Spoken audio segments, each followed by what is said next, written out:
Simulizi ya mwanasiasa Kenan L. Kihongosi, kiongozi wa CCM shupavu kweli kweli. Kijana huyu ambaye amekuwa ni mtazamo wa vijana wengi wakimtazama kama kioo ili kujiona na ndoto zao zinaenda kuaje katika masuala ya kisiasa. Katika siasa ya Tanzania, tajiri na changamoto za uongozi, safari ya Kenan L. Kihongosi ni mfano wa kijana aliyepanda ngazi za uongozi kwa nidhamu na ukomavu. Kiongozi sio tu mwanachama wa chama tawala cha Mapinduzi CCM, bali pia ni mfanyakazi wa dhati wa kazi ya chama na taifa. Kenan anajulikana sana kwani ameshika nafasi mbalimbali muhimu ndani ya CCM na serikali. Katika mwaka 2025 aliteuliwa kuwa katibu mkuu wa halmashauri kuu ya CCM taifa inayoshughulika na itikadi, uenezi na mafunzo, kazi ambayo inamhusisha msambazaji wa sera, misukumo ya chama na kuhakikisha wanachama na viongozi wanajua madhumuni ya chama, sera zake kabla ya uchaguzi mkuu. Uteuzi huu ulijidhihirisha Agosti 23 mwaka 2025 alipoteuliwa rasmi na chama hicho. Kabla ya uteuzi huo, kiongozi aliyewahi kushika nafasi ya mkuu wa mkoa wa Arusha, ndio maana jina lake kupata umaarufu wa kisiasa na kitaifa, alihamishwa kutoka nafasi hiyo kisha akapewa jukumu la juu ndani ya CCM. Kabla ya kazi za usimamizi wa mikoa, kiongozi alikuwa pia katibu mkuu wa umoja wa vijana wa CCM, yani UVCCM. Shamra za vijana wa chama hicho, ambapo alifanya kazi ya kueneza sera ya chama kwa vijana na kujenga uwezo wa uongozi miongoni mwao.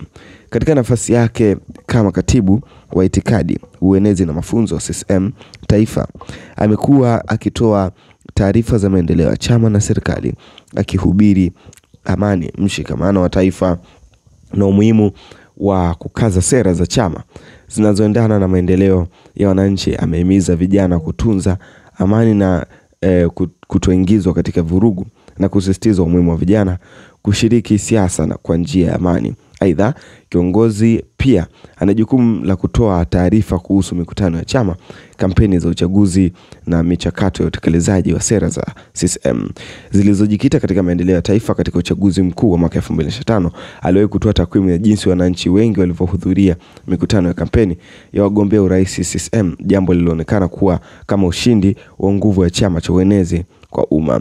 Mustasari wa safari ya uongozi. Alianza safari ya uongozi kama katibu mkuu wa umoja wa vijana UVCCM. Baadaye aliteuliwa mkuu wa wilaya, kisha mkuu wa mkoa wa Arusha, kazi ya usimamizi wa mkoa. Mnamo mwaka 2025 alipewa jukumu kubwa kama katibu wa itikadi, uenezi na mafunzo ya CCM taifa. Ipo nafasi ya juu ndani ya chama inahusika na kueneza sera na mawasiliano ya chama.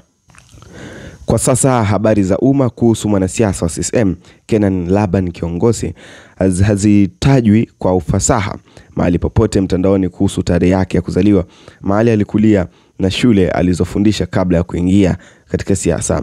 Hakuna chanzo kinachothibitisha taarifa hizi rasmi zinazopatikana kwa umma. Hata hivyo, ninakupa mustasari wa yale yaliyojulikana kuhusu asili ya safari yake kwa mujibu wa taarifa za vyombo vya habari, elimu na mapema kabla ya kazi. Kenan Laban ni kiongozi wa siasa Tanzania anayehudumu kama katibu wa itikadi, uenezi, mafunzo na ya halmashauri kuu ya Chama cha Mapinduzi. Ana uzoefu wa kazi ya uongozi ndani ya chama, akihudumu kama katibu mkuu wa umoja wa vijana UVCCM kabla ya uteuzi wake wa siasa.